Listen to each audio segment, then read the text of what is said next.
பார்வதிக்கு இன்று பரமபாராயணமோ? சதா சதா சிவன் நினைவில் சயனமும் மறந்த நயனமோ.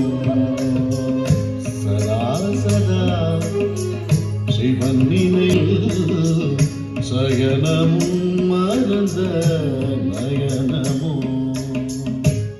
ஆமாம் சுவாமி, நீங்க மறுக்கின்றார் நீலகண்டன். தாங்கள் உபாயம் சொல்லி உதவ வேண்டும், அவரை யார் அடைய வேண்டும்? இங்கே பார்ப்படி, இங்கே பார்ப்படி.